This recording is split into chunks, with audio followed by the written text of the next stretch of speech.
Dr. Francine from the Chiropractic Center, and today, if you're like me, you've got lots of gardening to do, and I thought I'd go over some helpful hints to help you garden safely. So one of the first things that I was going to talk about today is how to lift correctly.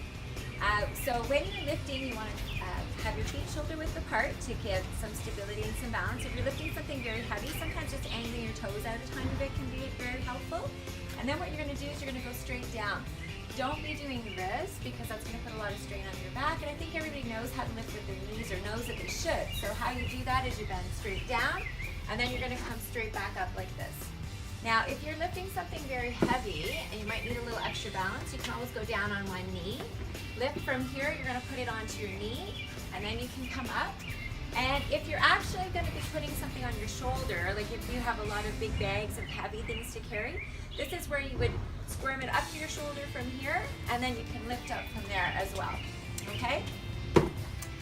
As always, if you're lifting something very heavy, try to lighten the load or ask for help. That's a very good way to be safe while you're lifting. Now, a couple of other things that you want to be aware of is to alternate positions. If you know you're going to be doing some or a jog, don't be doing some heavy work over and over again for hours and hours. Try to switch it up a little bit.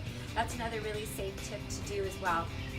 If you're going to be doing any raking or digging, try to switch sides. A lot of people will just do the same side over and over and over again. It feels comfortable and you're a little bit more efficient, but challenge yourself to kind of go to the other side so that you stimulate muscles on the opposite side of your body.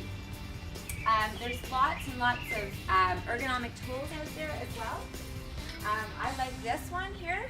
It's nice for my wrist, but also investing in some tools that have long handles as well.